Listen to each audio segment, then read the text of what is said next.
ஒவ்வொரு நாளும் பல கோடிகளை ஈட்டித் தரும் டாஸ்மாக் கடைகளை ஒட்டி அமைந்துள்ள பார்களின் சுகாதாரம் கேள்விக்குறியாகி இருக்கிறது. நோய் பரப்பும் கூடங்களாக மாறிவிட்ட டாஸ்மாக் பார்களை பற்றி இப்போது பார்க்கலாம்.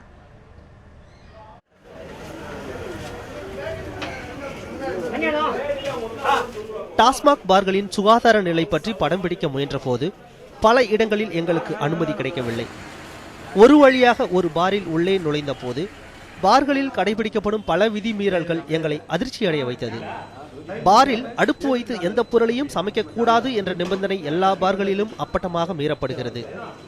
சிக்கன், மட்டன், மீன், ஆம்லேட் என அத்தனை பொருட்களையும் பாரில் உள்ள அடுப்பை பயன்படுத்தியே சமைத்து கொடுக்கின்றனர். டம்ளர், சோடா, கூல்ட்ரிங்க்ஸ், சுண்டல் என எந்த பொருளை எடுத்தாலும் கூடுதல் விலைக்கே விற்கப்படுகிறது என்று குமருகின்றனர்.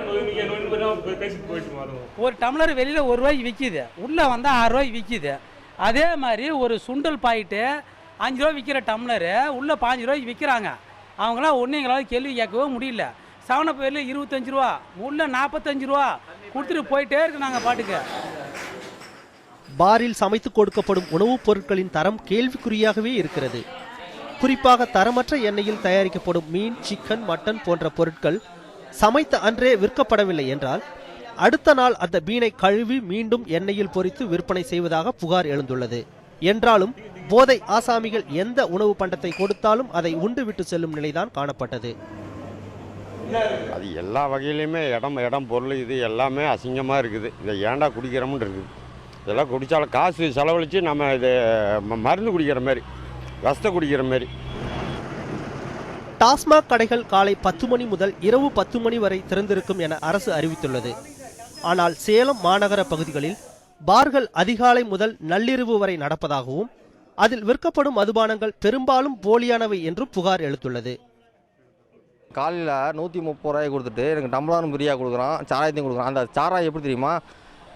இந்த ஒரிஜினல் சாராயம் கிடையாது. அது மெத்தனைல் ப்ரொஃபனைல் காம்போசிஷன் இஸ் டவுன். அதில் எல்லாம் கம்மியாக இருக்குது. கள்ளப்படமான சாராயம் இந்த தமிழக அரசு ஒத்துருக்குது. எங்கே இருக்குது? எங்கள் அயோத்தியா போட்டதில் கள்ளச்சாராய கள்ள பிராந்தி பீர் எல்லாமே கள்ளத்தனமாக பண்ணுறானுங்க.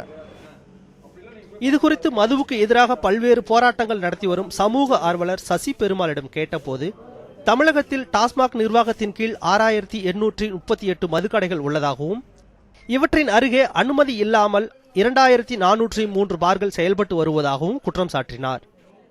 மதுபார் நடத்தணும்னு சொன்னால் அதுக்கும் சில விதிமுறைகள் கொடுக்கப்பட்டிருக்கிறது. கழிப்பறைகள் இருக்க வேண்டும், அங்கே அது சுத்தம் செய்வதற்கு ஆட்கள் வேண்டும். ஆனால் இன்றைக்கி என்ன சின்ன சின்ன பிள்ளைங்க வேலை கிடைக்கிறாங்களோ அவங்கள பயன்படுத்தலாங்கிற மாதிரி பயன்படுத்திகிட்டு இருக்கிறாங்க. கழிப்பறைங்கிறது எந்த ஒரு மதுபார்லையும் அறவே இல்லை. சட்டம் சொல்லுகிறதே, விதிமுறைகள் சொல்லுகிறதே ஒழிய, ஆனால் அங்கே அந்த மாதிரி வசதிகள் இல்லை. நடைபாதை கடைகளிலும் தெருமுனை கடைகளிலும் சோதனை செய்யும் உணவு பாதுகாப்புத்துறை அதிகாரிகள் பார்களுக்கு சென்று இதுவரை உணவுப் பொருட்களை ஆய்வு செய்ததில்லை என்கின்றனர் குடிமகன்கள். எனக்கு 15,000 சம்பளம்.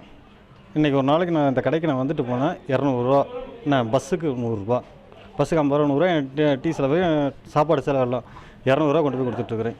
200 ரூபாய்ச்சி 2 குழந்தைங்க ப்ளஸ் ஒன்றும் இல்லை. பூரண மதுவிலக்கு கோரப்பட்டு வரும் இந்த நேரத்தில் நோய் பரப்பும் கூடங்களாக இருக்கும் டாஸ்மாக் பார்களின் நிலையை மேம்படுத்த மாவட்ட நிர்வாகம் கவனம் செலுத்த வேண்டும் என்பதே குடிமகன்களின் கோரிக்கை.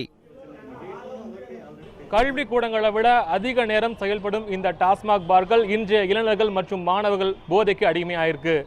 பல்வேறு பகுதிகளில் சுகாதாரமற்ற மற்றும் அனுமதி இல்லாமல் செயல்படும் பார்களை அரசு மூட நடவடிக்கை எடுக்க வேண்டும் என்பது பலரின் எதிர்பார்ப்பு. ஒளிப்பதிவாளர் ரமேஷ் மற்றும் பார்த்தசாதியுடன் ரியாஸ், நியூஸ் 7 தமிழ், சேலம்.